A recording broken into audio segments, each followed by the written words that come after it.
একটা কথার ভাবার্থ যদি আমরা বুঝতাম তাহলে পীর মুর্শিদের আঙ্গিনা ছাইরা একটা মুহূর্তের জন্য বাইরে যাইতাম না।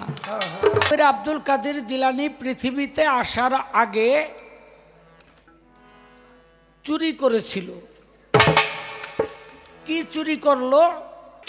কারণ সাধু বলে অন্ধ চোখে দেখে না, বোবা কথা বলতে পারে না, ন্যাংরা হেঁটে হেঁটে কখনো পাহাড়কে লঙ্ঘন করতে পারে না, আবার অন্ধ চোখে দেখে বোবাও কথা বলতে পারে, ন্যাংরাও হেঁটে হেঁটে পাহাড়কে লঙ্ঘন করতে পারে যদি আপনাদের মতো সাধুগুরুর কৃপা দৃষ্টি।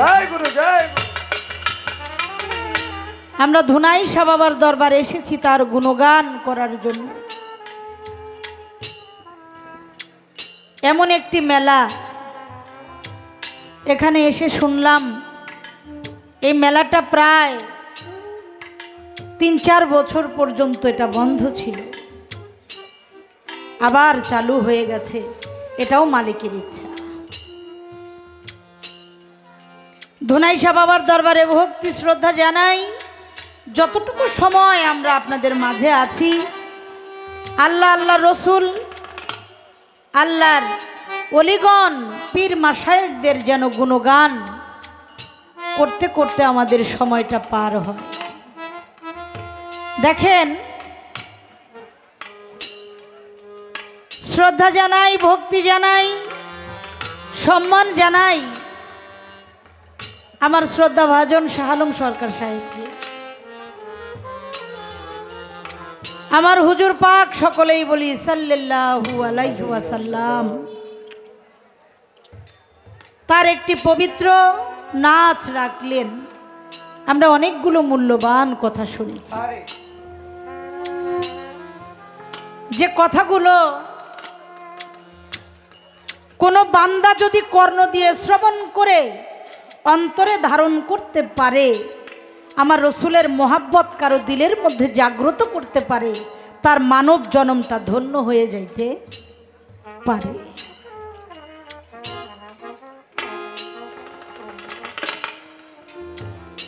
আমরা যারা মুসলমান, আমরা কেউ নামাজ পড়ি, রোজা রাখি, সামর্থ্য থাকলে হজ যাকাত করে থাকি। এগুলো কিন্তু মুসলমান পরিচয় দেয় না। এগুলো হলো ইবাদত। নামাজ পড়া কি বাবা ইবাদত না? রোজা রাখা ইবাদত, দান করা ইবাদত, হজ করা ইবাদত। কিন্তু এখানে মুসলমানের পরিচয় পাওয়া যায় না। মুসলমান ততক্ষণ পর্যন্ত হতে পারবে না যতক্ষণ পর্যন্ত একজন আল্লাহওয়ালা ব্যক্তির কাছে গিয়ে নিজেকে আত্মসমর্পণ না করবে। নামাজি নামাজ পড়ে, ওযু করে,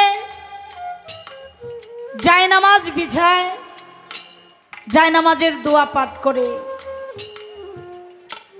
তাকবীর বাঁধে, তারপরে সূরা দিয়ে তার নামাজ শুরু হয়ে যায়। রুকু দেয়, সেজদা দেয়, তারপরে কি তার নামাজটা হবে? রুকুর পরে, সেজদার পরে নামাজ হয়? হয় না। কেন হয় না? আপনি সেজদায় গিয়ে, আপনি রুকুতে গিয়ে, আপনি সব কাজ শেষ করে যতক্ষণ পর্যন্ত পাঠ না করবেন আত্তাহিয়াতু লিল্লাহি ওয়াসসালাওয়াতু ওয়াত-তাইয়্যিবাত, আসসালামু আলাইকা ইয়া আইয়ুহান নবী, যতক্ষণ পর্যন্ত আপনি সালামে নামাজের মধ্যে আমার নবীকে সালাম প্রদান না করবেন ততক্ষণ পর্যন্ত আপনার নামাজটা সম্পূর্ণ হবে না। হবে না। শুধু নবীকেও না, ওলি আল্লাহদেরকেও সালাম দিতে হবে। তো যারা নামাজ পড়ে নামাজি, তারা জানে না ব্যাপারটা এরকম না, জানে, জেনেও যে কেন এরকম করে এটা সে জানে আর তার মালিক ভালো জানে।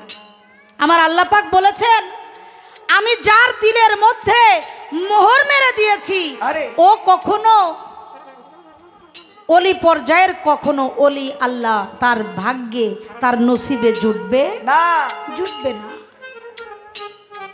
চমৎকার চমৎকার কথা শুনলাম, তো কথার ভাণ্ড আজকে আপনারা নিয়ে আসছেন।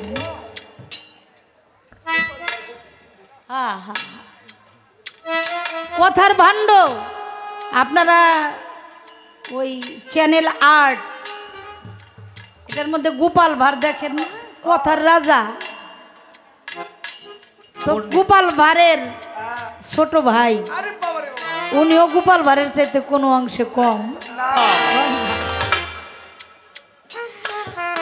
তা আমি দুই একটা গান কোন রকম ওনারে একটু চা খাওয়ার জন্য সময় দিব, আমি গান দুইটা গায়ে বৈশা পড়ু। কথা যা বলার আজকে আপনাদেরকে শাহ আলম সরকার সাহেব কথা বলুন।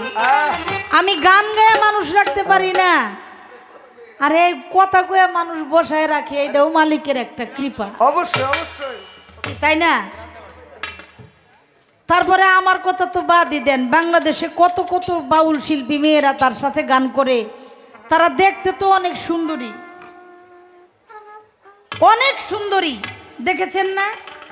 অনেক সুন্দরী সুন্দরী শিল্পীদের সাথে তার গান হয়, আর ওনার পাশে আজকে আমি আলকাতরা সুন্দরী, আমিও সুন্দরী কম না।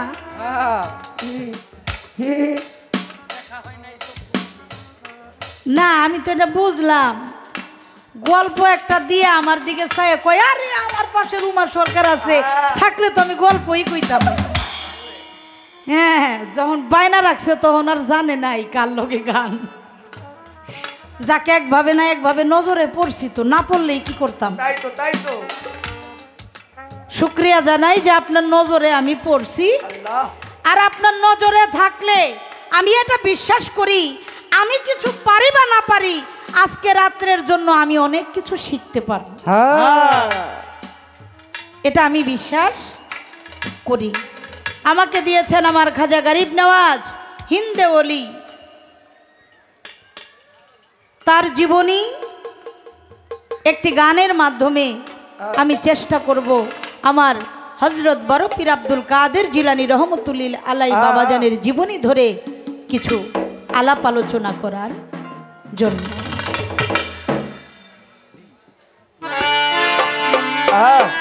হ্যালো,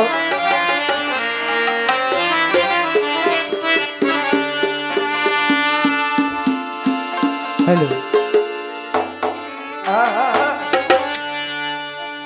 মায়ের গর্ভে খাজা বাবা, মায়ের গর্ভে খাজা বাবা, মায়ের গর্ভে খাজা বাবা, আল্লাহর জিকির করে রে, নূরের আলো ঝলমল করে, ঝলমল করে রে, নূরের আলো ঝলমল করে। মায়ের গর্ভে খাজা বাবা, মায়ের গর্ভে খাজা বাবা, মায়ের গর্ভে খাজা বাবা, আল্লাহর জিকির করে রে, নূরের আলো ঝলমল করে, ঝলমল করে রে, নূরের আলো ঝলমল। মায়ের গর্ভে খাজা বাবা, মায়ের গর্ভে খাজা বাবা, আল্লাহর জিকির করে রে, নূরের আলো ঝলমল করে রে, নূরের আলো ঝলমল করে। পিতা খাজার গিয়াসউদ্দিন শুনেছিলেন জিকিরে,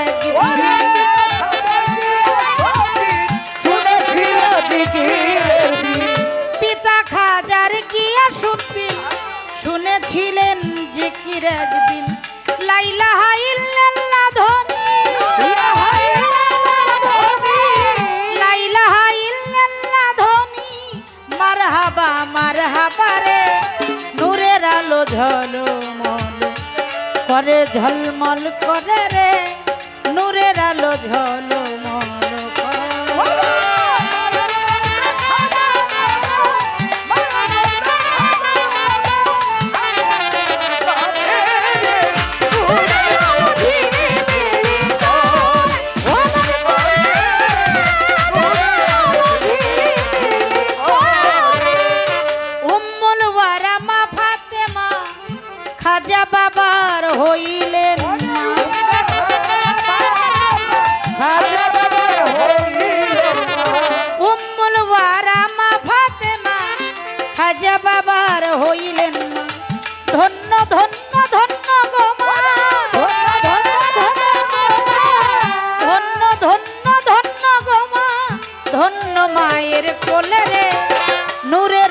ঝলমল করে ঝলমল করে রে নূরের আলো ঝলমল।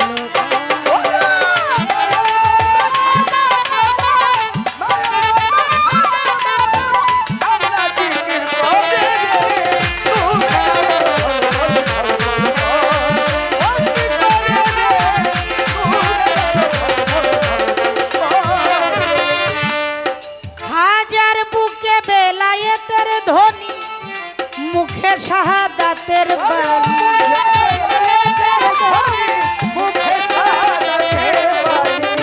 বুকে বেলায়েতের ধ্বনি মুখে শাহাদাতের বাণী, মা ফাতেমার নয়ন মনি, মা ফাতেমার নয়ন মনি নবীজির দুলারা রে নূরের আলো ঝলমল করে ঝলমল করে রে নূরের আলো ঝলমল।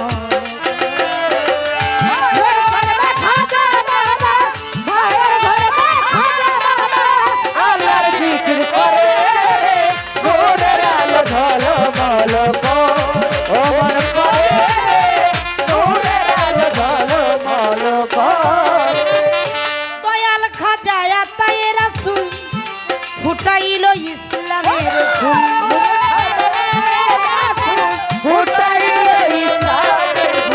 দয়াল খাজা তাই রাসূল ফুটাইল ইসলামের ফুল, পাগল সুরাব হইল আকুল, পাগল সুরাব হইল আকুল খাজা বাবার নামে রে নূরের আলো ঝলমল করে ঝলমল করে রে নূরের আলো ঝলমল।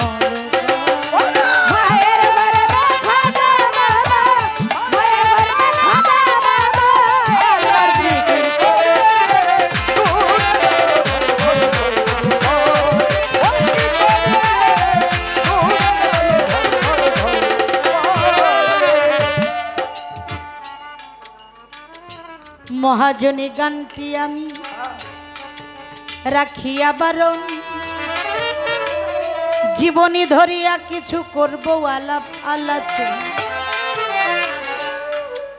খাজা বাবার জীবনী আমার বড় পীরের জীবনী দিয়ে গেল পালা, আপনারা বসে বসে করবেন আল্লাহ আল্লাহ, আপনারা সবাই মিলে থাকিলে নীরব, আমাদের এই গানের কথা বলা হবে সব। খাজা বাবার জীবনী আমার বড় পীরের জীবনী, এত বড় আউলিয়া কেমন করে বলবো তাদের এই গুণের কথা, যিনি ভারতবর্ষে না আসলে হিন্দুস্থানকে কখনোই কালেমার মাধ্যমে মুসলমান বানানো যাইতো না। কারণ আমার আল্লাহর নবী তিনি যেই দেশে আবির্ভূত হয়েছেন, আগমন করেছেন, দুনিয়ার মধ্যে পদার্পণ করেছেন, সেই এখন হলো সৌদি আরব। আর যখন আমার হুজুর পাক সেখানে এসেছিলেন ওই জায়গাটির নাম ছিল জাজিরাতুল আরব, মরুভূমি, হাহাকার, চারিদিকে হাহাকার। সেই হাহাকারকে ম্লান করার জন্য আমার দয়াল নবীর আগমন সেখানে ঘটেছে। আমার দয়াল নবী বাংলাদেশ দূরের কথা, ভারতবর্ষেই আমার নবী আসে নাই, অথচ আমার নবীজি বলেছেন আমার বংশধরের কাছে তোমরা আত্মসমর্পণ করো। কোথায় বলেছে? গাদিরে খুম নামক একটি জায়গায় আল্লাহর নবী বলেছিলেন তোমাদের মাঝে দুটি ভারী বস্তু রেখে যাচ্ছি, একটি হলো আল্লাহর বাণী কোরআন, আরেকটি রেখে গেলাম আমার আহলে বায়াত আহলে বায়াত, আহলে বায়াত, এই দুটি বস্তুকে যারা আঁকড়ে ধরবে তারাই নাজাত পাবে, আর সকলেই হালাক প্রাপ্ত হয়ে যায়।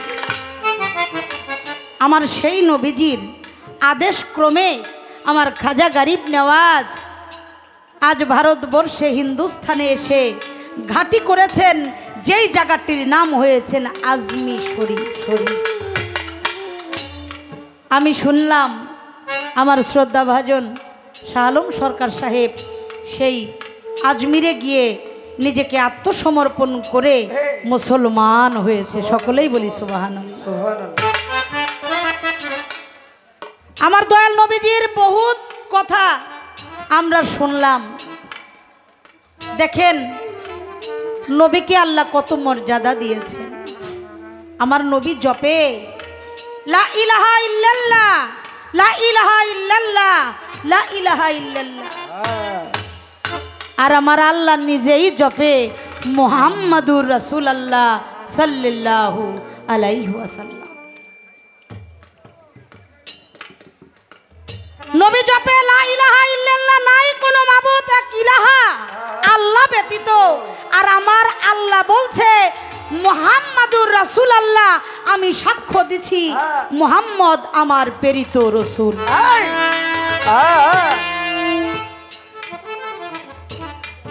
আমার সরকার সাহেবের কাছে তার অনেকগুলি কথা শুনে মনের মধ্যে এতটা শান্তি জেগেছে যে আমি তাকে এখানে একটু বিষয় আমি বলতে চাই।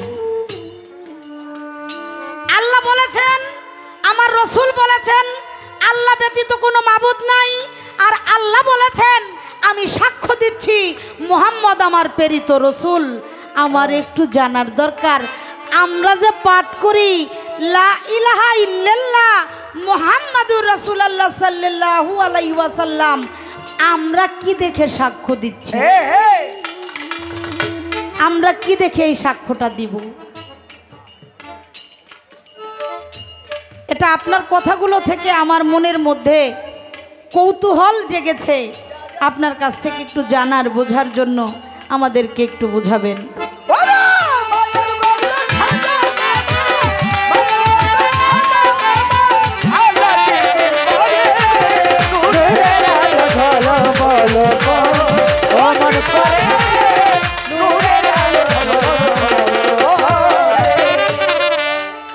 যেই দুজন অলির জীবনী,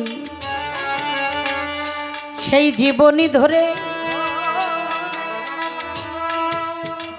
আমি সামনের দিকে যাব, একটু যাব যে বাড়িয়ে। আমার খাজা বাবার পিতা খাজা গিয়াসউদ্দিন সঞ্জারি, তিনি বাণিজ্যে গেলেন মাকে গর্ভবতী অবস্থায় রেখে। ঘরের মধ্যে মা একা থাকে, আর কেউ থাকে না।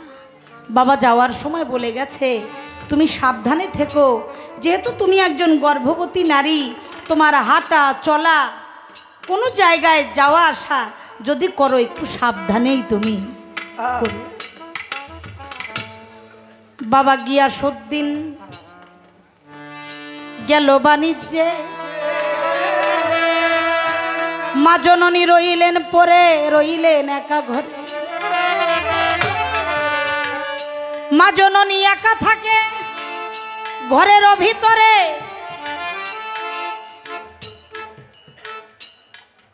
রাত্র হলে শোনা যায় মায়ের ঘরে কারা যেন বিলাপ করে। ঘরটা অন্ধকার থাকে, কিন্তু অনেক রাতে ঘরটা আলোকিত হয়ে যায়। আর ঘরের মধ্যে অনেকগুলো মানুষের শব্দ ওই ঘরের মধ্যে শোনা যায়।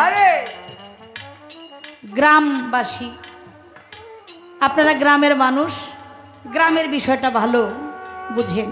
আমার মা চাচিরা যারা আছেন তারা যেন রাগ না হয়। এক জায়গায় দুইজন মহিলা যদি দাঁড়ায় কথা বলে, এটা আমাদের একটা স্বভাব আর কি।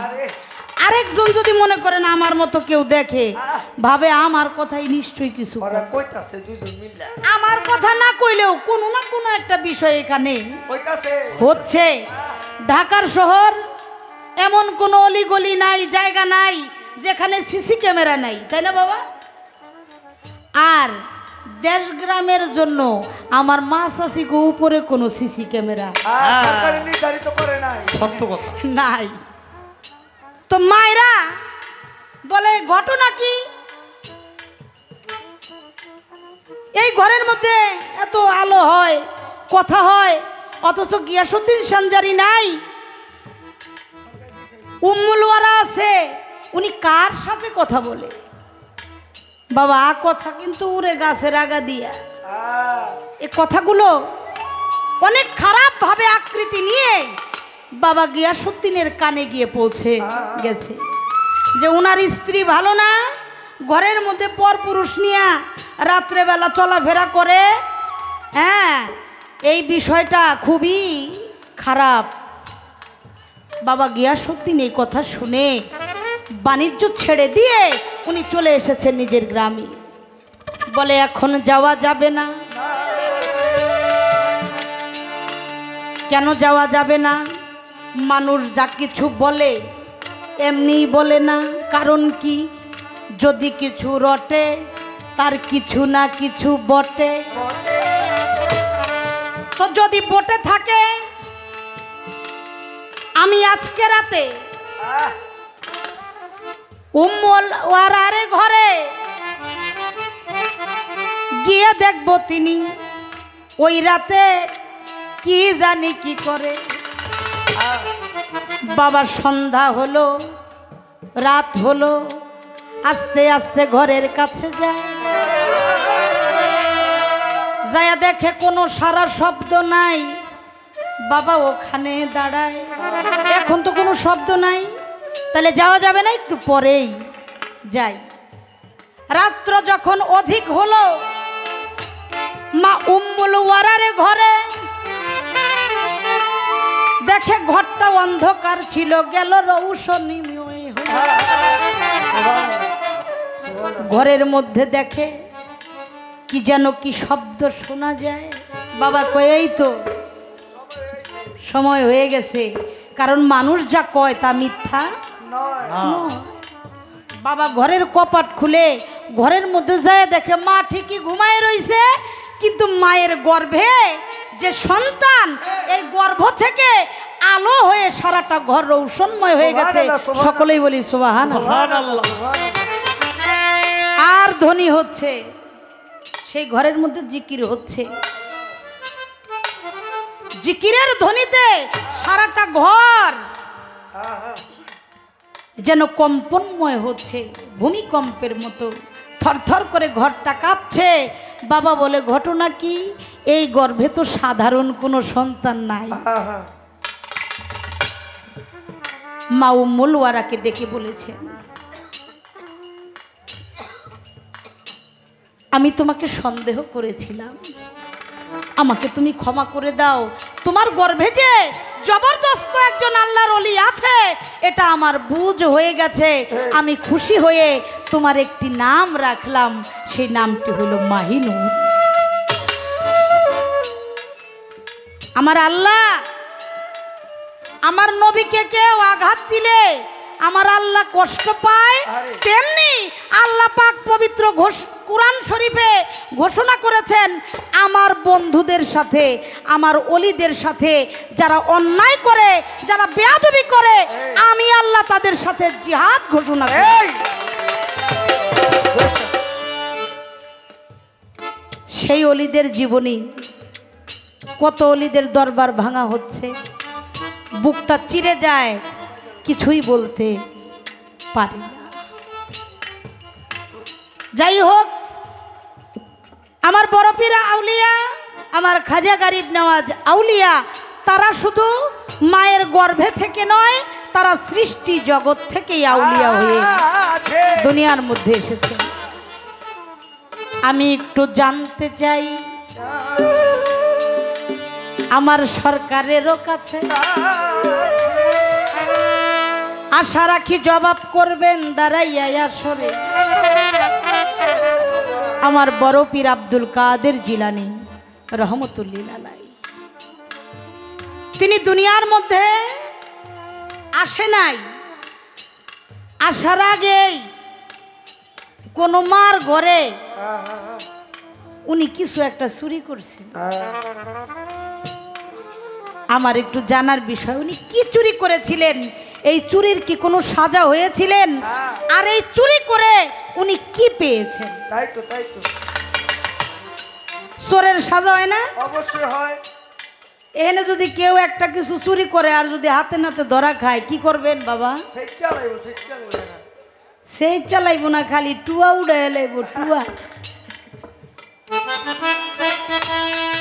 কিন্তু আমার বড় পীর আব্দুল কাদের জিলানী উনি দুনিয়াতে আসে নাই, এর আগেই উনি চুরি করলো, উনি ধরাই খাইলো না, উনি কামটা করলো কি, এই চুরির সাজা কি উনি পাইবো নাকি পাইব?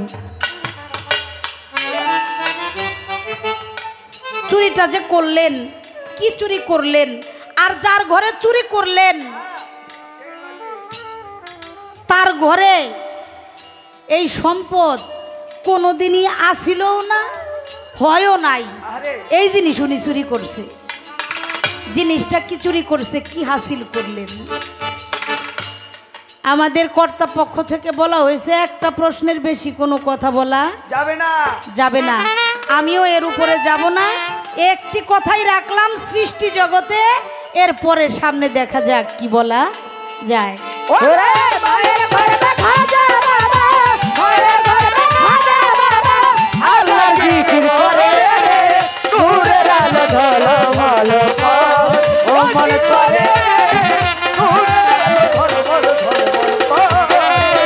দয়াল খাজা আতায়ে রাসূল ফুটাইল ইসলামের,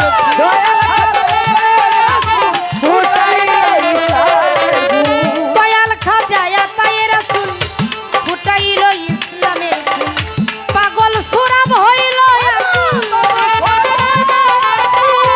পাগল সুরাব হইল আকুল, খাজা বাবার নামে রে নূরের আলো ঝলমল করে, ঝলমল করে রে নূরের আলো ঝলমল। মায়ের গর্ভে খাজা বাবা,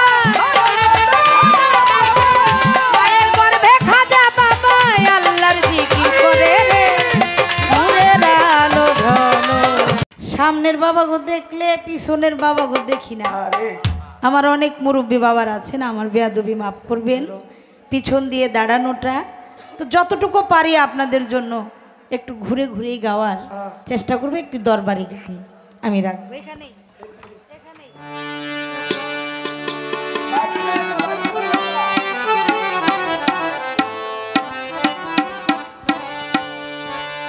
আমার মন তো ঘরে বসে না, প্রান্ত ঘরে বসে না, ধনাই বাবার প্রেমে আমি হইলাম দেওয়ানা। আমার মন তো ঘরে বসে না রে, প্রান্ত ঘরে বসে না, ধনাই বাবার প্রেমে আমি হইলাম দেওয়ানা। ওরে আমার বুকে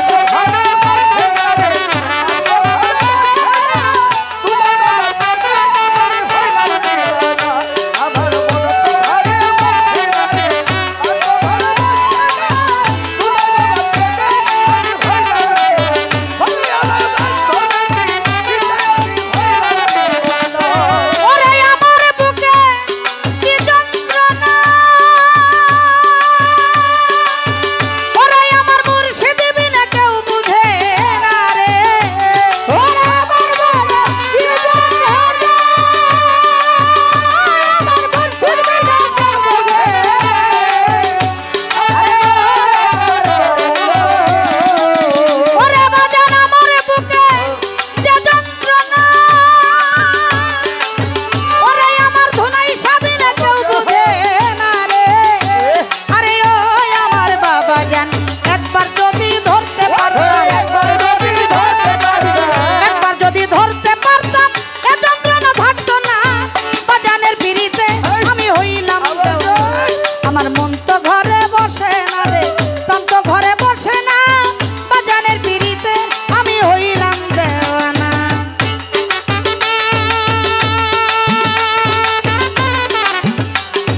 আমার মন তো ঘরে বসে না রে, প্রাণ তো ঘরে বসে না, বাজানের পিড়িতে আমি হইলাম যে।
হ্যালো,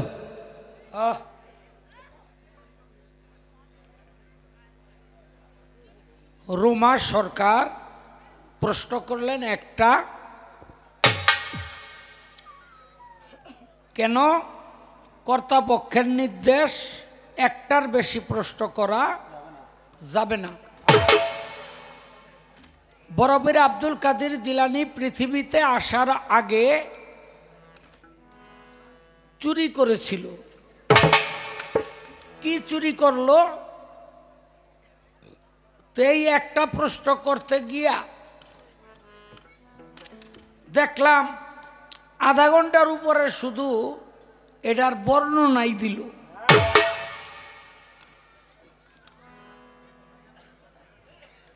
তো দিয়া টিয়া প্রশ্ন কইরা কয় কর্তাপক্ষ একটা করতে কইছে, এই জন্য একটা করলাম।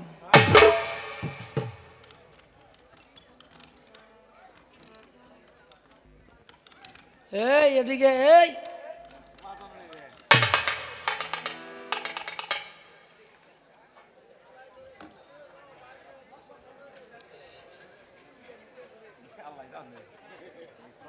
বাবা আওয়াজ বাইর করিস না বাবা, তুই কানতে থাক, সারা রাত কান,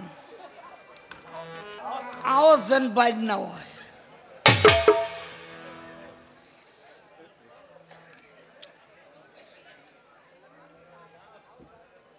এক বেটাই দিছিল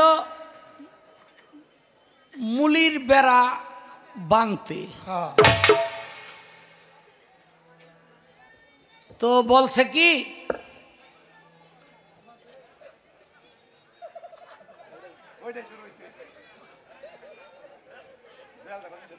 এই ওরে আবার ওইরকম একটা দেন আ করে থাক খালি।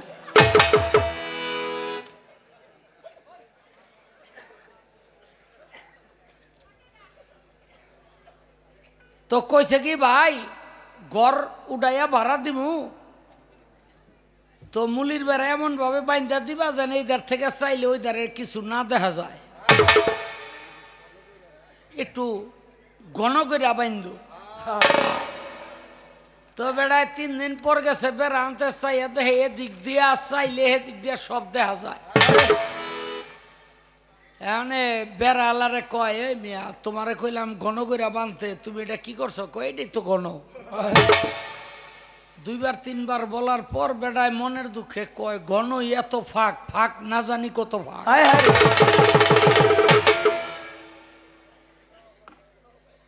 রুমা সরকার কথাবার্তা কয় নাই, তাতেই 1 ঘন্টা। আর যদি কইতো তাইলে যে কতক্ষণ লাগতো। এই মনে মনে চিন্তা করলাম ঘন এত ফাঁক।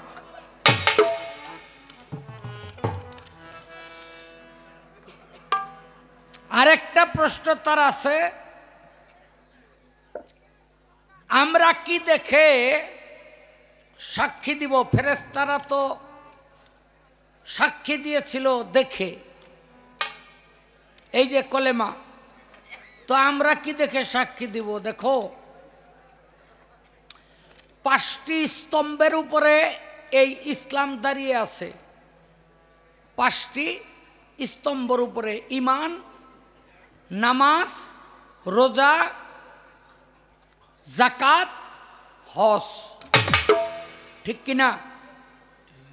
কিন্তু এই 5টা স্তম্ভ আবার দাঁড়ায় আছে 8টা জিনিসের উপরে।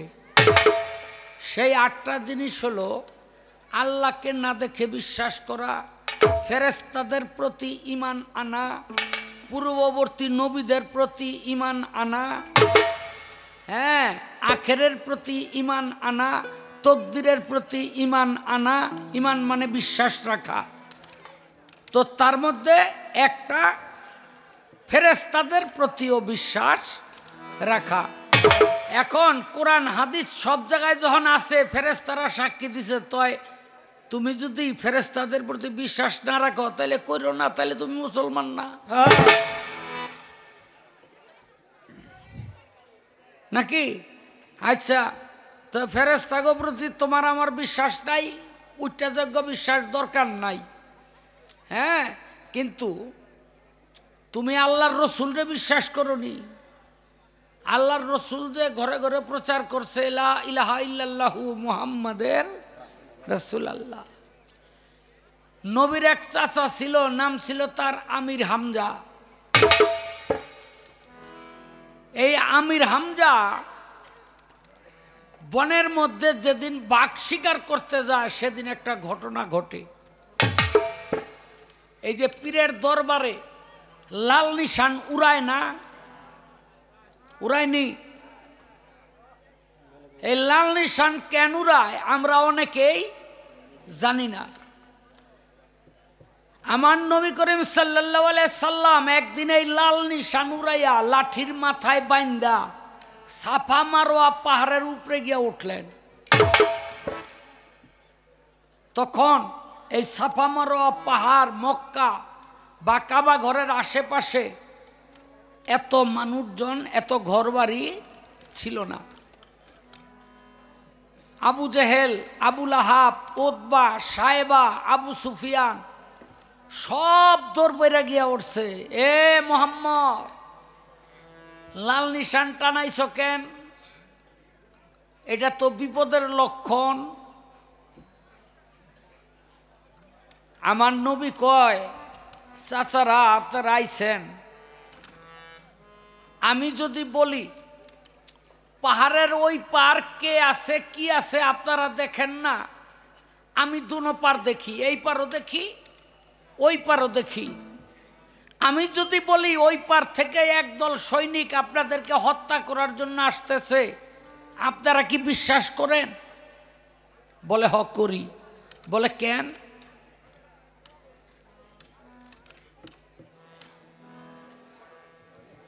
বলে কেন করেন? বলে এই জন্য করি, আজ পর্যন্ত তোমার মুখে আমরা কোনোদিন মিথ্যা কথা শুনি নাই, এই জন্য তোমার নাম দিয়েছি আমরা আল আমিন। আল আমিন শব্দের অর্থই বিশ্বাসী। কয় চাচা তাইলে আমার কথা আপনারা বিশ্বাস করেন? কয় হ। কয় তাইলে শোনেন, ওই পার থাইকা কোন সৈন্যদল আসতেছে না, কিন্তু আপনাদের মাথার উপরে গজবাইয়া পড়ছে। যদি আপনারা পাঠ না করেন লা ইলাহা ইল্লাল্লাহ মুহাম্মাদুর রাসূলুল্লাহ, তাইলে এই গজব আপনাকে উপরে পড়ব। আবু জেহেল কয় এই ওরে পাথর মারতো।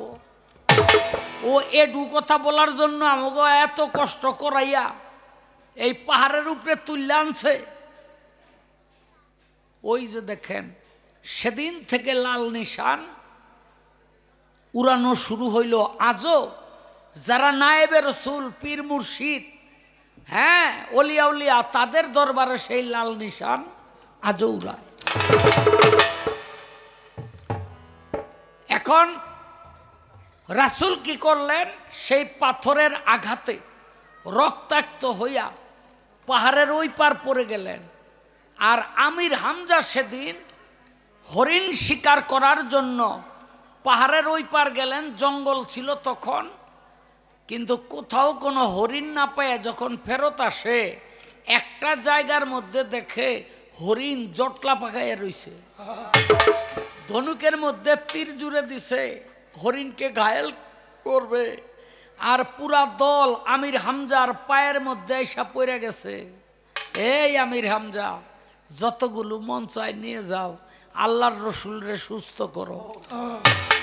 আরে আল্লাহর রসুলকে দৌড়ে গেছে, গিয়া দেখে তার আপন ছোট ভাই আব্দুল্লাহর পুত্র হযরত মুহাম্মদ সাল্লাল্লাহু আলাইহি সাল্লাম এতক্ষণ ছিল বেহুশে। এতক্ষণ ছিল বেহুশে। চাচা আমির হামজা যখন জড়াইয়া ধরছে, তখন সে হুশ পাইয়া গেছে।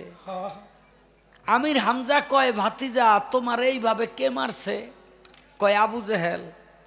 কলে কেন মারছে? কয় আমি কলেমার দাওয়াত দিছিলাম। বলে কলেমাটা কি? কয় লা ইলাহা ইল্লাল্লাহ মুহাম্মাদুর রাসূলুল্লাহ। কয় এটা কি করতে হয়? কয় এটা পাঠ করতে হয়। বলে একটা মানুষ শুধু এই কলেমাটা পাঠ করবে, এই জন্য তুমি এতগুলো মার খাইলা, রক্তে সারা পাহাড় ভইরা গেছে, তবে ওই কলেমাটা আমারে শিখাও। আমির হামজা পাঠ করলো লা ইলাহা ইল্লাল্লাহু মুহাম্মাদুর রাসূলুল্লাহ। হাতের মধ্যে তরবারি নিয়ে, এতদিন ছিল নবীর দুশমন, আজকে নবীর পক্ষে হাতের মধ্যে তরবারি নিয়া দৌড়াইয়া ছুটছে কাবা ঘরের সামনে। কাবা ঘরের সামনে গিয়া দেখে এই শয়তানগুলিতে বইয়া বইয়া এই গল্পই করতেছে। আর আবু জেহেলের গালের মধ্যে মারছে কতগুলি চটকানা। লগে যে গেলি আছে বন্ধু বান্ধব, কয় আজকে আমির হামজারে ধরিয়ালাম। আবু জেহেল কয় না, ধরিস না রে, সত্যিকার অর্থেই আজকে মুহাম্মদের উপরে যে অত্যাচারটা আমরা করছি, এটা করা আমাদের ঠিক হয় নাই, এটা করা আমাদের ঠিক হয় নাই। আচ্ছা বলেন তো, যদি আপনি নবীকে বিশ্বাস করেন, তাহলে নবী যে ঘরে ঘরে এই লা ইলাহা ইল্লাল্লাহ মুহাম্মাদুর রাসূলুল্লাহর নাম বিলাইছে, এটা মানতে হইব না? এই কথা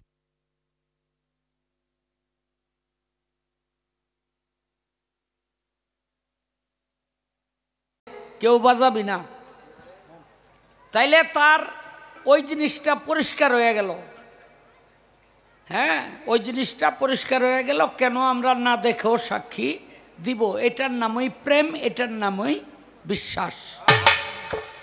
এখন রুমা সরকার, আল্লাহর কসম কইরা কই, এই প্রশ্নটা আমার জীবনে কইরা আমি করি নাই। করমই, আমি করমই। এতক্ষণ যে আমির হামজার কথা কইলাম, হ্যাঁ, এতক্ষণ যে আমির হামজার কথা কইলাম, সেই আমির হামজার মেয়ে রাসূলের কি হয়? বাস্তি। মন্ডায় কয় বউ না ফিটাই আপনারে কতক্ষণ ফিটাইল। স্বাস্থ্য বোন বাস্তি লাগে।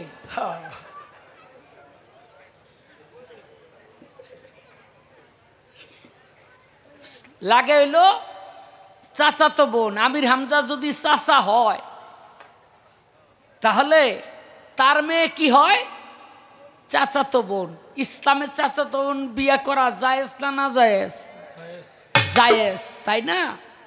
আমির হামজা বলল, ইয়া রাসূলুল্লাহ, আমার একটা বাসনা। কয় কি? কয় আমার মেয়েটা আপনি বিয়ে করেন।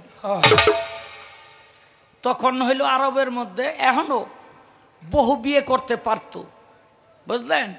আর আমাকে বাংলাদেশে আবার এটা নাই, একটার বেশি করলেই লাঠি লেগে খারে থাকে, জারুরা আয়াজরা খালি ঘরে আয়, বুঝলেন নি? আসতে তো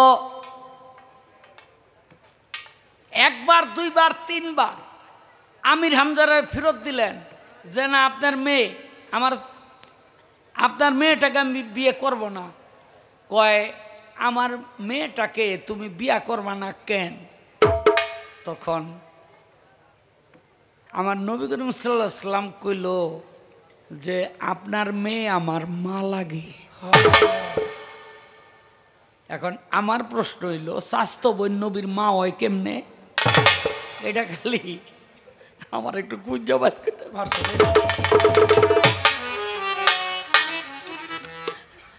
কার গোলার ধান খাইয়া ইন্দুর লোতা লোতা। বোন কোনোদিন মা লাগে? হ্যাঁ, বোন কোনোদিন মা লাগে না। রাসূল বলল যে না, আপনার এই মেয়েটাকে আমি বিয়ে করতে পারবো না, সে আমার মা লাগে। কেন এই কথা বলল এটা একটু বুঝাইয়া কইবেন। আরেকটা প্রশ্ন আছে, জবাব করুম, একটা গান আগে গাই।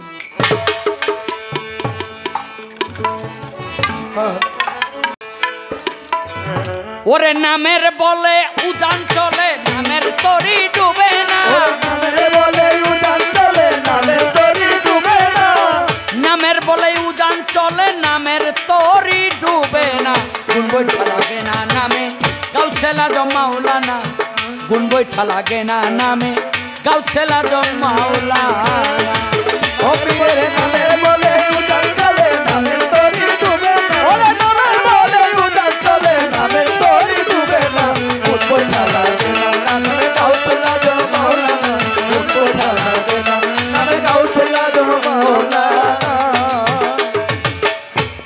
বড় পীরের নামের বলে উজান চলে, নামের তরি ডুবে না। একটা গান আছে, কি কয়? তার ভরা কি মুর্শিদ নাম যার হৃদে ভরা, তার ভরা কি যায় রে মারা। সুবহানাল্লাহ। এই একটা কথার ভাবার্থ যদি আমরা বুঝতাম তাহলে পীর মুর্শিদের আঙ্গিনা ছাইরা একটা মুহূর্তের জন্য বাইরে যাইতাম না। বড় পীরের একটা ভক্ত, মনে রাখবেন, মুসলমান না, হিন্দু। বড় পীরের ভক্ত। এখন মুসলমান না কেন? ওই ভক্তের মেয়ে বড়, ছেলে বড়, মনে মনে চিন্তা করে আমি যদি বড় পীরের হাতে হাত দিয়া বায়াত গ্রহণ করি, মুসলমান হই, তাহলে আমার মেয়েও বিয়ে দিতে পারবো না, ছেলেও বিয়ে করাইতে পারবো না। কারণ হিন্দুদের মধ্যে জাত ছাড়া কখনো বিয়ে শাদী হয় না, দেয়ও না, হয়ও না। জাতপাত খুব বেশি, বুঝলেন নি? তো হঠাৎ কইরা একদিন এই দেহ থেকে প্রাণ পাখি তার উড়ে গেছে। আত্মীয়রা শ্মশানে নিয়ে গেছে পুরাইবার জন্য। চিতা সাজাই আগুন জ্বালাই দিছে, সমগ্র চিতা জ্বললা ছাই, কিন্তু ওই ব্যক্তির একটা পশমও পড়ে নাই। হিন্দু মতে অগ্নি কিন্তু দেবতা। আমাদের এখানে হিন্দু ধর্মের অনেক মানুষ আছেন, হিন্দু মতে অগ্নি কিন্তু হিন্দুদের দেবতা, অগ্নিদেব। এই অগ্নিদেবের সংস্পর্শে আসলে পাপ দেহ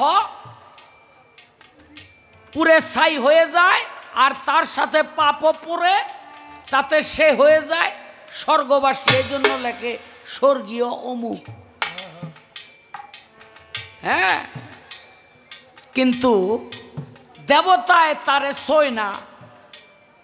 এক কাম কর, কয় কি, কয় মাটির মধ্যে গর্ত করে চাপা মাটি দে। মাটির মধ্যে গর্ত করে চাপা মাটি দিছে, কয়েক কদম বাড়ির দিকে পাও দিছে, দেখে একটা আওয়াজ করে লাশটা উপরে ছুঁড়া মারছে।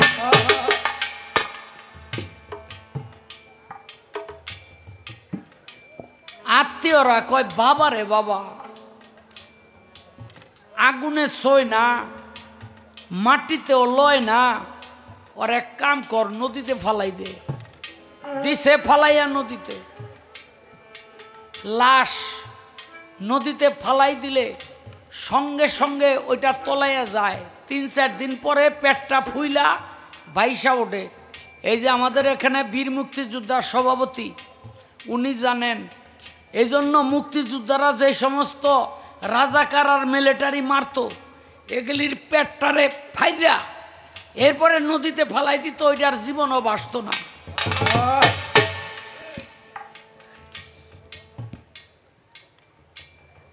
বাবারা তাকাইয়া দেখে ওই লাশটা মাটিতে পানিতে তলায় না, ওইটা মাঠ পানির উপরে ভাইসা রয়েছে। আত্মীয়রা কয় দেখছ কত বড় পাপি, ওরে পানিতেও লয় না। তাকাইয়া দেখে যে দিক থেকে পানি আসে ওই লাশটা উজাইয়া ওই দিকে যায়, বাড়িতে যায় না। কয় দেখছ ও বাড়িতেও যায় না, ও কত বড় পাপি। এখন প্রশ্ন হলো, সে উজাইয়া তারপরে যায় কেন? কেন সে পানির সাথে ভাইটায় না? কারণ একটাই, যেই জায়গায় তারে পানিতে ফালাইছে ওই জায়গা থেকে তার প্রিয় মুর্শিদ, যার হাতে হাত দিয়া বায়াত গ্রহণ করবেন নিয়ত করেছিল, সেই বড় পীর আব্দুল কাদের জিলানীর বাড়ি ছিল উজানের দিকে। তাই ভক্ত ভক্তি বলে উজাইয়া মরার পরে ও মুর্শিদের বাড়ির দিকে চলছে। আমার বড় পীর কি কয়, ওই ভক্তরা দাজলা নদীর পারে গিয়া দেখে একটা লাশ ঠেকা রইছে, তুইলা আনছে। বলে বাবা এরে আমরা চিনি, এ তো মুসলমান না। বলে আমিও জানি। তাড়াতাড়ি গোসল করাইয়া কাফনের কাপড় পরা জানাজা দিমু, মাটি মঞ্জিল করুম। বলে মুসলমান না। কয় তোরাও জানোস, আমিও জানি, কিন্তু আরেকটা কথা তোরা জানোস না, যে কথাটা আমি জানি। আমি বড় পীরের প্রতি ভক্তি রাখতো, এই জন্য আল্লাহ পাক ওর জীবনের সমস্ত গুনাহ মাফ করে দিয়া জান্নাতের মেহমান বানায়। তাই কবিতার গানের মধ্যে লিখেছে, নামের বলে উজান চলে, নামের তরি ডুবে না। নামের বলে উজান চলে, নামের তরি ডুবে না। নামের বলে উজান চলে, নামের তরি ডুবে না। নামে গাও চলা দো মাওলানা, ডুবে না লাগে না। নামে গাও চলা দো ওরে, নামে বলে উজান চলে, নামের তরি ডুবে। ওরে নামের বলে উজান চলে, নামের তরি ডুবে না। ডুবে না লাগে না। নামে গাও চলা দো মাওলানা, ডুবে না লাগে না। নামে গাও চলা দো মাওলানা। গাউছেল আজম ছিল বড় পীর, মাওলানার মাওলানা পীরে পীরানের পীর। গাউছেল আজম ছিল বড় পীর, মাওলানার মাওলানা পীরে পীরানের পীর।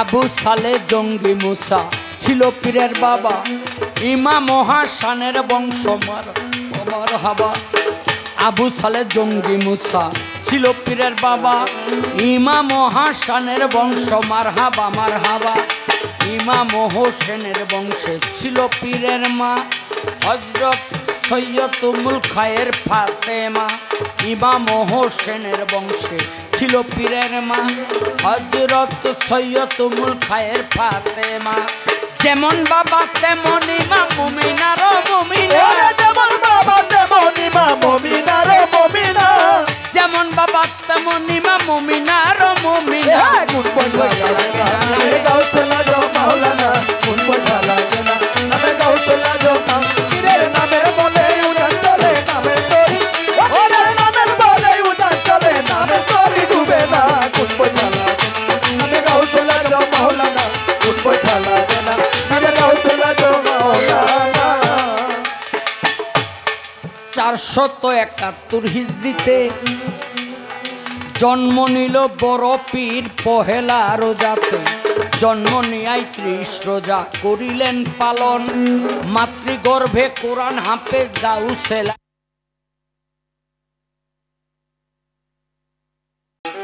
কারেন্ট এলে গানের পরে বন্ধ করান যেত না এটাই তো জ্ঞানের অভাব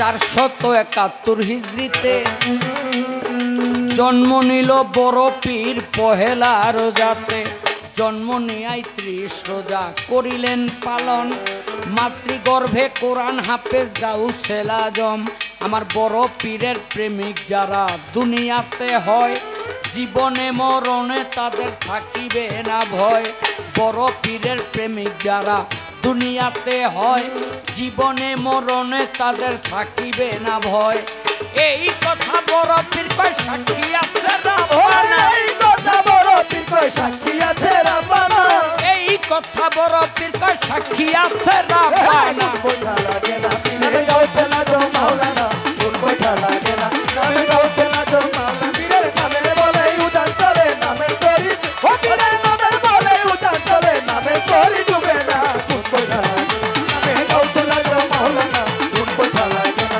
নামে গাউসলা জো মাওলানা বড় পীরের জন্ম লয় যেদিন 1100 শিশু ছেলে জন্মিল সেদিন বড় পীরের উসিলাতে আল্লাহ পরওয়ারে বানাইয়া দিল আউলিয়া 1100 ছেলেরে বড় পীরের উসিলাতে আল্লাহ পরওয়ারে বানাইয়া দিল আউলিয়া 1100 ছেলেরে বগদাদবাসী হইল ধন্য পীরের উসিলায় বগদাদের কবর আযাব মাফ করলো আল্লাহ বগদাদবাসী হইল ধন্য পীরের উসিলায় বগদাদের কবর আযাব মাফ করলো আল্লাহ ওস্তাদ আবুল সরকার রইল আশায় আমায় তুমি ভুলিল না বড় পীর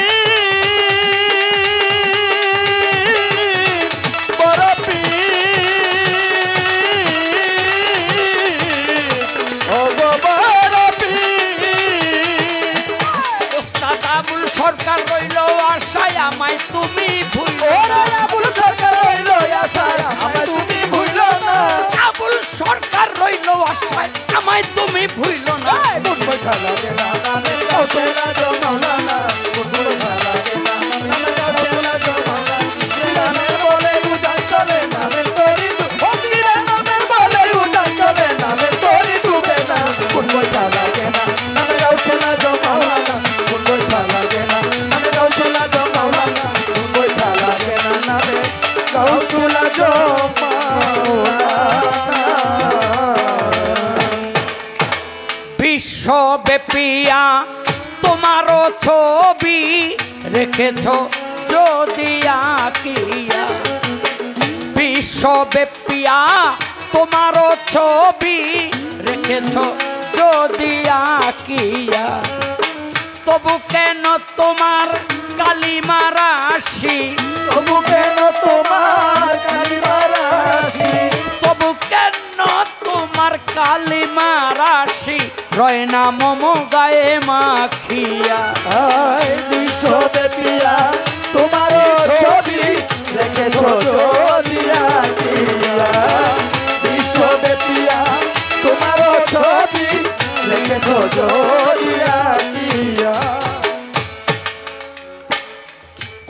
কণ্টক জঙ্গলে পত্র পুষ্প ফলে স্বর্ণ পিতলে লোহায় মৃদুল সমীরে জানবী তীরে পয়োধি নীরে হিমালি গুহায় খুঁজি কণ্টক জঙ্গলে পত্র পুষ্প ফলে স্বর্ণ পিতলে লোহায় মৃদুল সমীরে জাহ্নবী তীরে পয়োধি নীরে হিমালি গুহায় ধুলাই গড়া গড়ি যাই কীট পতঙ্গে যদি ধুলাই গোরা গরি যায় কীট পতঙ্গ যদি পাই ধুলাই গড়া গড়ি যাই কীট পতঙ্গে যদি পাই পাই নাই কভু দেখি নাই তবু পাই নাই কভু দেখি নাই তবু মিছে মইলেম শুধু ভাবিয়া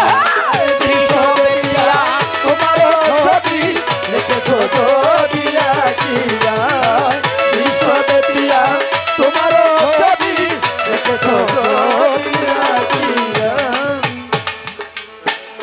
চন্দ্র তপনে তারকার গগনে কুয়াশার সনে কিরে মেঘ মোল্লায় বাইবেল কোরআনে বেদ আর পুরাণে বাউলের গানে কিছু শোনা যায় চন্দ্র তপনে তারকার গগনে কুয়াশার সনে কিরে মেঘ মোল্লায় বাইবেল কোরআনে বেদ আর পুরাণে বাউলের গানে কিছু শোনা যায় কেউ না কিছু জানে রয়েছ কোনখানে কিছু জানে রয়েছে কোনখানে কেউ না কিছু জানে রয়েছ কোনখানে জালালউদ্দিন কিসে পাইবে দিশে জালালউদ্দিন কিসে পাইবে দিশে এত পাপের দেশে থাকি বিশ্বদেবিয়া তোমার ছবি লিখেছো যদি রাখিয়া বিশ্বদেবিয়া তোমার ছবি লিখেছো যদি রাখিয়া বড় পীর আব্দুল কাদের জিলানী করলো একটা চুরি বাবারে বাবা পৃথিবীতে এখনো জন্মই নাই তাতেই চুরি করে বয়ে রয়েছে এই লোক দুনিয়াতে এলে কি অবস্থা হইব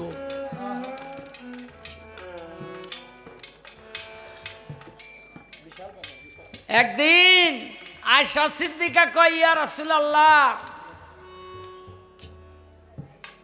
গতকাল রাতে ঘুম থেকে উঠে দেখি আমার স্তনের বোটার অংশটা ভেজা আমার কাছে মনে হইল কে যেন আমার স্তন থেকে দুগ্ধ খেয়ে গেল ইয়া রাসূলুল্লাহ আমি তো সন্তান গর্ভে ধারণ করি নাই এই দুগ্ধ কোত্থেকে আসলো কে খেয়ে গেল তখন আমার নবী করিম সাল্লাল্লাহু আলাইহি সাল্লাম বলেছিলেন আয়েশা গো যদিও এই দুনিয়াতে তোমার গর্ভজাত কোনো সন্তান নাই কিন্তু তোমার একটা রুহানি সন্তান পয়দা হয়ে গেছে বলে কিভাবে বলে গতকাল রাতে যেই সন্তান তোমার স্তনের দুগ্ধ পান করে গেছেন তিনি হলেন বড় পীর আব্দুল কাদের জিলানীর রুহু মোবারক স্বপ্ন যুগে আয়েশা দুগ্ধ পান করে গেছে বাবারে এই দুগ্ধ সেই দুগ্ধ না আমার নবী করিম সাল্লাল্লাহু আলাইহি সাল্লাম বলেন আমার সিনা থেকে যেই ফায়েস তোমার সিনার মধ্যে প্রবেশ করেছে সেই ফায়েসটুকু বড় পীর আব্দুল কাদের জিলানী নিয়ে গেছে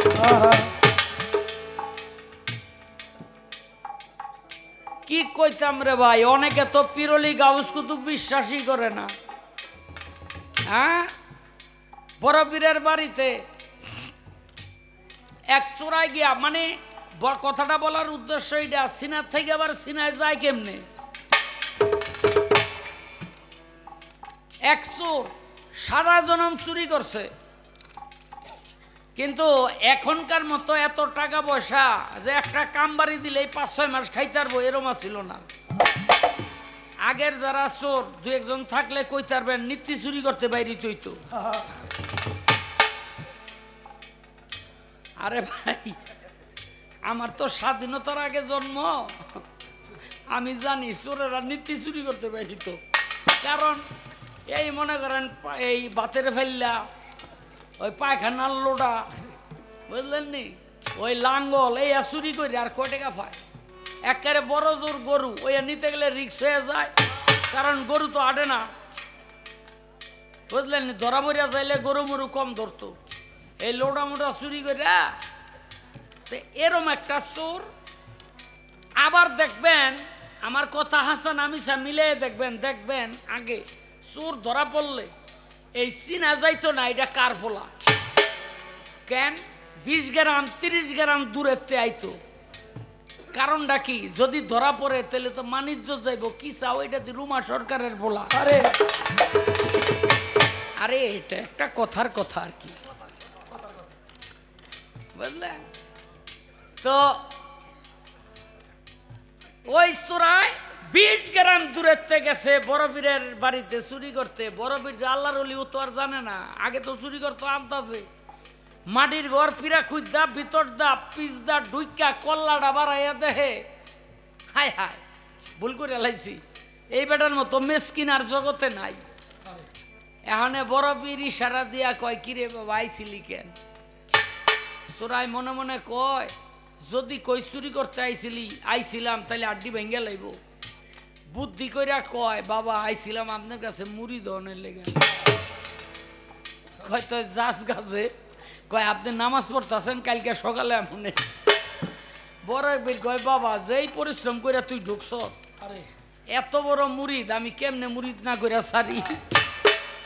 আয় ভিতরে আয়, নিচে ভিতরে ডাক পইরা নিয়া কয়, কি বাবা মুড়িদ তো তোরে করতাম, কিন্তু আমার একটা শর্ত তোর পালন করতে হইব। কয় কি শর্ত? কয় 5 ওয়াক্ত নামাজ পড়বি আর মিছা কথা কবি না। চোরাই কয়, বাবা 5 ওয়াক্ত তো মুড়িদার আগের থেকেই পড়ি, আপনি কইলে 25 ওয়াক্ত পড়ুন। আর মিছা কথা এটা আমাকে বংশের মধ্যেই নাই। কয় তয় দে, বাড়াই দে। আত্রা বাড়াইয়া দিছে, মুড়িদ করছে। মুড়ি দইয়া এই চালা মুড়ি দইয়া চলে গেছে। ঘরের দরজা খুললা যায় আর মনে মনে কয়, বেটায় খালি পিসাব দেখে বাইচা গেছি, নাইলে হাই বুঝতো না।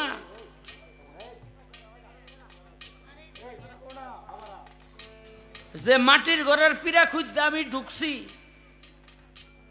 কি লেগে ঢুকছি, কেন ঢুকছি, যা এখন থেকে কোনো গরিব মানুষের বাড়িতে আর চুরি করুম না। আটতাছে দেহে হাতের ডাইন পাশে একটা জমিদার বাড়ি। কয় এই বাড়িতেই চান্সটা লমু। কিন্তু যেই গেটদার ঢুকবো চাইয়া দেখে মশাল একটা দারোয়ান, ওই যে ঢোল বাজায় হের মতো। আরে এই দেহ টুলের মধ্যে বয়ে বয়ে হাতের মধ্যে লাঠি লইয়া পাহারা দেয়। কিন্তু মাঝে মাঝে বার একটু জিমনি আহে। চোরাই কয়, জিমনিটা যে আইব ওই ফাঁকে আমি দৌড়টা দিব। ঠিক যেই জিমনিটা বেশি করে আইছে ওই ফাঁকে দিছে দৌড়। আর ওই দারোয়ানে কয়, ওই যে পায়ের শব্দে ঘুমটা ভাঙ্গা গেছে, কয় ওই মিয়া কই যাও? হঠাৎ কইরা না, কয় বেটা চুরি করতে যাই। দারোয়ান মনে মনে কয়, মনে হয় জমিদারের বন্ধু, যদি হাসাই চোর হইব কোনোদিন, কয় চুরি করতে যাই। কয় যান, হুজুর বাড়তেই আছে। ভিতরে গিয়া ঢুকছে, ভালো ভালো মালপত্র সব গাড়ির মধ্যে বাঁধছে, বাইরে যাইব। এমন সময় পড়ছে ফজরের আজান। চোরাই কয়, সারা জনম তো চুরি করলাম, আজকে একটু নামাজটা পড়াই মাল লইয়া বাইরই। গাড়ি পাশে থুইয়া নামাজে খারাই গেছে, আল্লাহু আকবার কইয়া। জমিদারের ঘুম ভাঙছে, চাইয়া দেয় সিন্ধুক খোলা। কার নামাজ কে পড়ে? আমার তো খুন হয়ে গেছে গা। কোন ঘরের থেকে কি নিল সব দেখতাছে। একটা ঘরের মধ্যে গিয়া দেখে কোনো কিছুই চোরে নিতারে নাই, গাড়ির মধ্যে বান্ধা। তার পাশে দাঁড়ায় দাঁড়ায় এক বেটা নামাজ পড়ে। যেই নামাজ পড়াটা শেষ হয়েছে, জমিদার থাপা দিয়া পাও দুইটা ধরে কয়, বাবা আপনি না থাকলে আমার মাল সব চোরে লয়ে যেত। চোরাই কয় মিয়া এই মাল নেওয়ার জন্য আমি তো গাঠি বানছি। জমিদার কয় সুবহানাল্লাহ, কত বড় আল্লাহর ওলি আমার বাড়িতে আইছে। একটা চোরের দায় নিজের কান্দে নেয়। কয় বাবা মালটা আমার জমিদারি সহ লইয়া যান, কিন্তু আপনি আমারে মুরিদ না কইরা যাইতে পারবেন না। চোরাই মনে মনে চিন্তা করে বেলা যদি হয়ে যায় মানুষ জন্মে যাইব, কেউ চিনলে চিনতেও পারে আমি যে রুমা সরকারের ভোলা।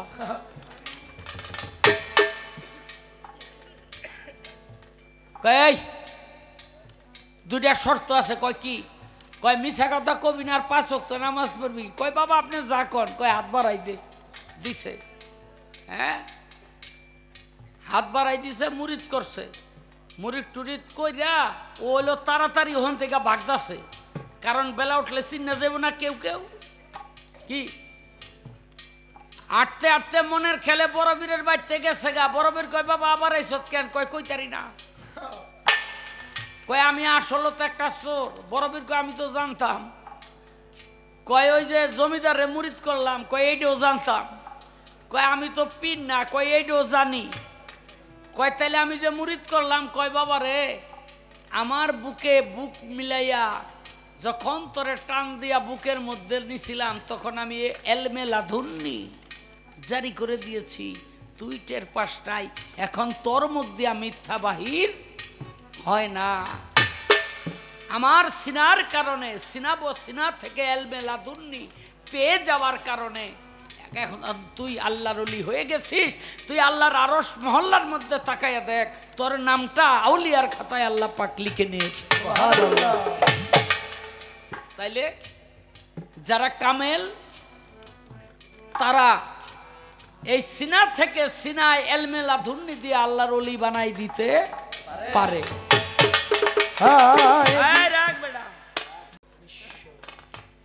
রোমা সরকার বড়বীর চুরি করলো, কিন্তু আমি জানতে চাই আমার খাজা মঈনুদ্দিন চিশতি এক বেডির বাড়িতে গিয়া ছিনতাই করছিল। বেডিরে কয় দাও, বেডি কয় নাই। কয় যদি না থাকে তাও আমি নিমু। কি কয়? বেডিরে গিয়া কয় দাও, বেডি কয় নাই। কয় না থাকলো আমি ছিনাইয়া নিমু। আমি জানতে চাই ছিনাইয়া নেওয়া মানেই তো ছিনতাই করা। খাজা মঈনুদ্দিন চিশতি ছিনতাই করছিল কার বাড়িতে গিয়া? কি ছিনতাই করছিল? বিশ্বব্যাপীরা তোমার ছবি বিশ্বব্যাপীরা তোমার ছবি বিশ্বব্যাপীরা তোমার ছবি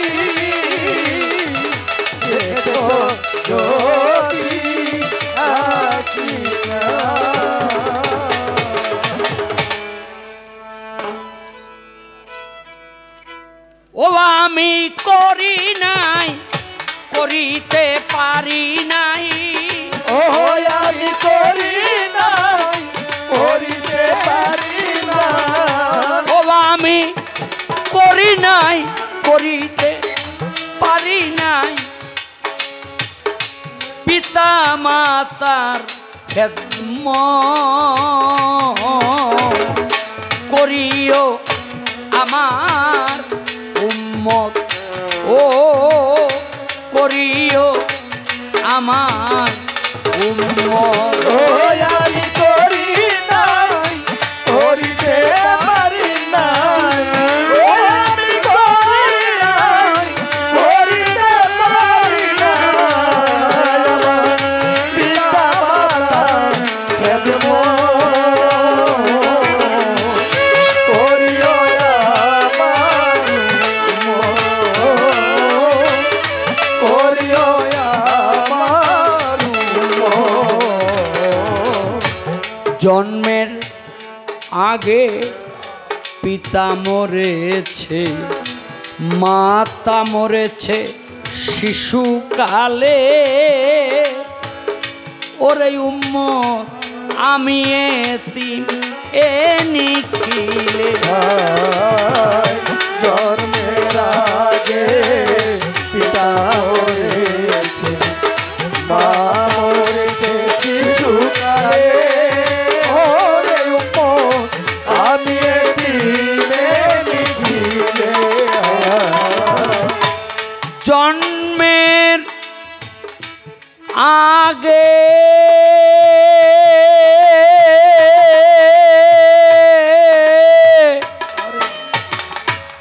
জন্মের আগে পিতা মরেছে, মাতা মরেছে শিশু কালে। ওরে উম্মত আমি এতিম এনে খিলে। ও আমার পিতাকে, ও আমার মাতাকে, ও আমার পিতাকে, ও আমার মাতাকে, ও আমার পিতাকে, আমার মাতাকে আমি করি নাই খেদমত। করিও আমার উম্মত, ও করিও আমার উম্মত।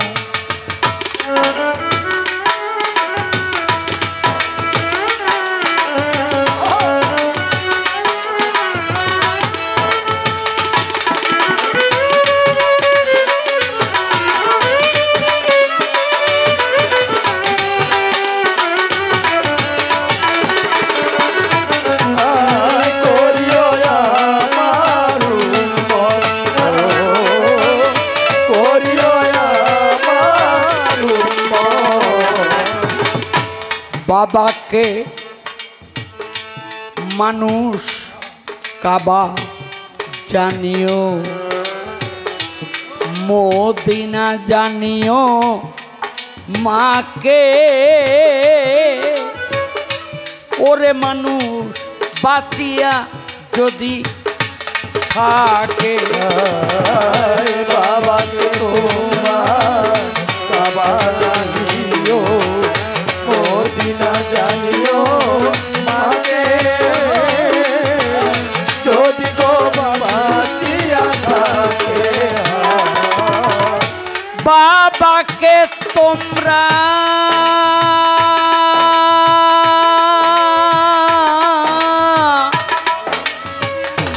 বাবাকে তোমরা কাবা জানিও, মদিনা জানিও মাকে।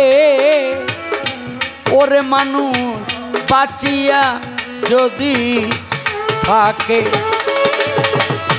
সেবিও বাবাকে, সেবিও মাকে, সেবিও বাবাকে, সেবিও মাকে, সেবিও বাবাকে, সেবিও মাকে। কাবার যে বড় সম্পদ, ও করিও আমার উম্মত, ও করিও আমার উম্মত।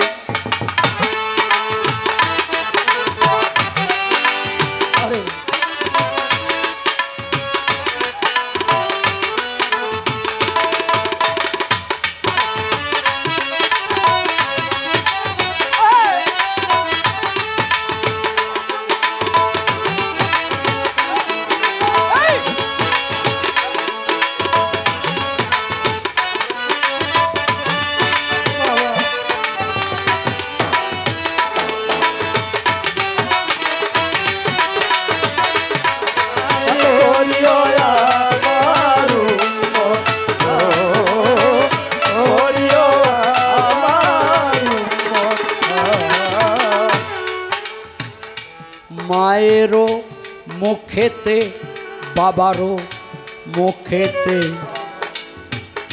তুলিয়া দিল যে খানা,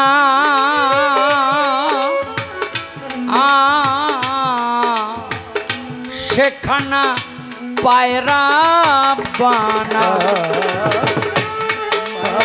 মুখেতে মায়ের মুখেতে তুলিয়া দিল যে খানা,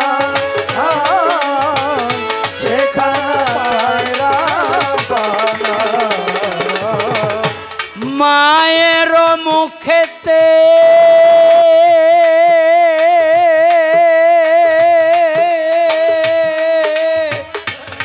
মায়ের মুখেতে বাবার মুখেতে তুলিয়া দিল যে খানা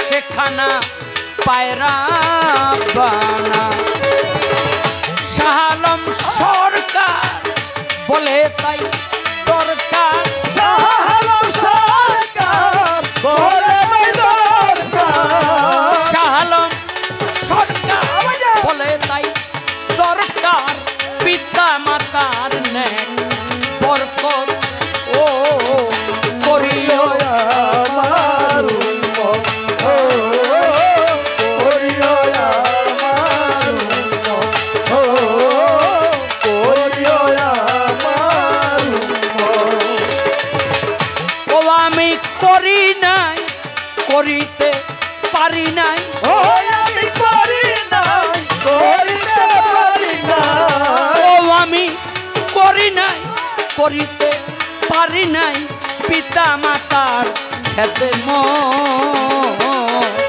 করিও আমার উম্মত ও করিও আমার উম্মত ও করিও আমার উম্মত